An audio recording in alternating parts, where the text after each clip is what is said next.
Oke, sekarang saya pengen bahas tentang sebuah konsep terkait. Saya rasa tidak butuh masuk akal agar sesuatu itu bisa terjadi sebenarnya. Maksudnya kita berada di kondisi di mana seakan sesuatu itu ditolak jika tidak masuk akal, sesuatu itu ditolak jika tidak masuk akal, bahwa ketika ada perbincangan lalu ada sebuah informasi baru, orang-orang cenderung menolak informasi-informasi yang dikiranya itu tidak masuk akal gitu. Padahal jika dipikir-pikir lagi bahwa sesuatu itu tidak butuh masuk akal agar untuk bisa terjadi gitu. Contohnya banyak sebenarnya, banyak sekali.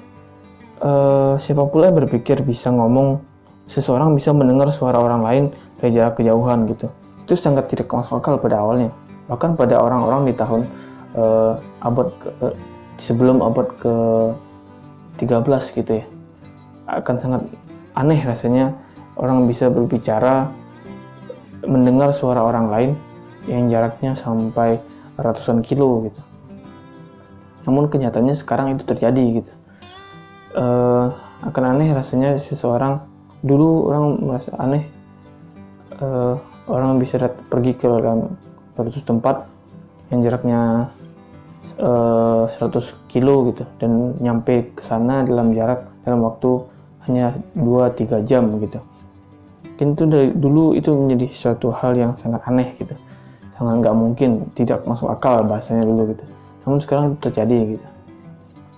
Dan sekarang pun ada banyak hal-hal yang orang pikir tidak masuk akal gitu. Ada banyak hal masuk akal, atau misalnya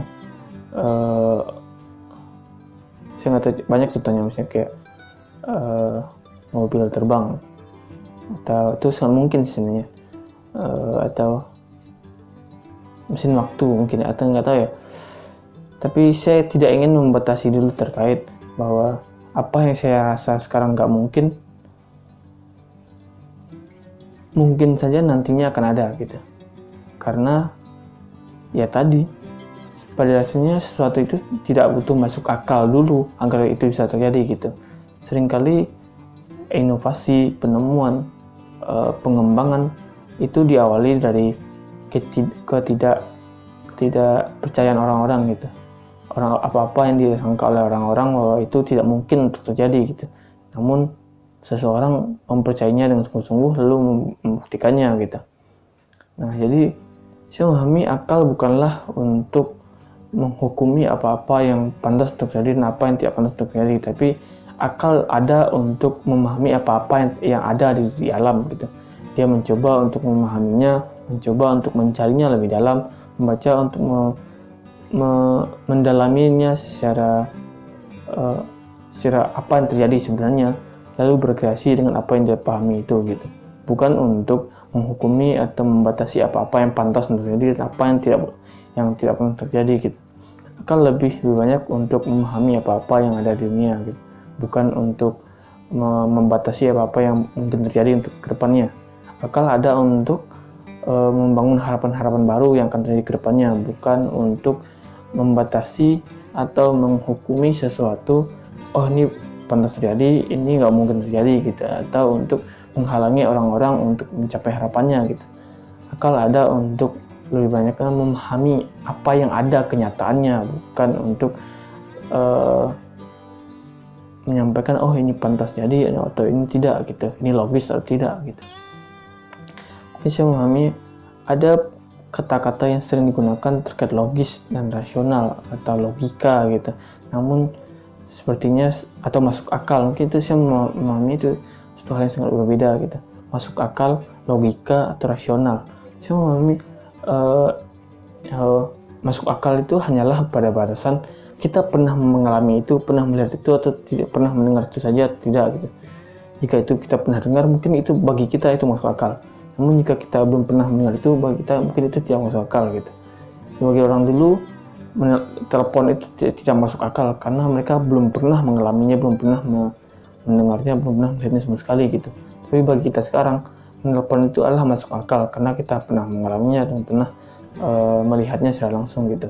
Masuk akal itu hanyalah bukanlah bahasan pantas atau tidak, tapi hanyalah bahasan kita pernah mengalaminya atau tidak gitu. Sehingga itu bagi kita masuk akal atau tidak. Mungkin yang masuk akal bagi kita berbeda dengan yang masuk akal bagi orang lain gitu. Lalu logika, sering kita dengar kata-kata ini, ya kita main logika aja gitu. Sebenarnya yang saya pahami, logika hanyalah pada bahasan sebab dan akibat, perbenturan atau sebab dan akibat gitu. Jika ada sebuah kondisi sebab dan akibatnya berbeda, maka itu tidak logis. Penarikan kesimpulannya tidak benar, maka itu tidak logis gitu. Hanyalah sebab dan akibat gitu. Iya, ada dua ya. Logis itu hanya dua. Perbenturan sebab dan akibat, dan antara penarikan sebuah kesimpulan dari premis-premis yang ada gitu. Logika hanyalah sebatas itu gitu, bukan terkait masuk akal atau tidak. Jika ada sebab dan akibat yang menjadi hukumnya, jika itu tidak sesuai, maka itu tidak logis. Jika ada premis dan kesimpulan, dan jika penarikan premis dan kesimpulan itu tidak benar sesuai alur penarikan kesimpulan, itu tidak logis gitu. Logika hanyalah pada bahasan itu gitu. Sedangkan rasional ini lebih kepada apa ya? Bukan kepada masuk akal, bukan kepada logis, tapi lebih kepada secara perbandingan data, secara rasio kan ya. Rasio itu misalnya 1:5, 1:6 gitu. Nah, rasio ini kita mencoba untuk mengambil mana-mana yang lebih banyak kejadiannya, lebih banyak kemungkinan terjadinya gitu. Jika sekarang ini kemungkinan terjadi sesuatu disirami oleh air, maka dia akan basah, itu lebih banyak kejadiannya dibanding tidak, walaupun kita temui bahwa ada hal-hal lain yang kita sirami ternyata nggak basah gitu, kayak ada pakaian waterproof atau daun talas yang nggak basah ketika disirami air gitu. Tapi kan jumlah rasio dari yang tidak basah kena air ini lebih sedikit dibanding rasio sesuatu yang jika disirami air lebih basah gitu. Maka pernyataan kita akan basah jika disirami air itu secara rasional benar gitu.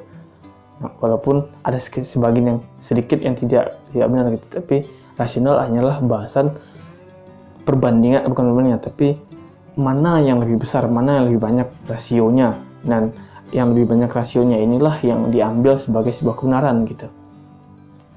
Yaitu masuk akal, logika, dan rasional gitu. Ya, saya rasa itu.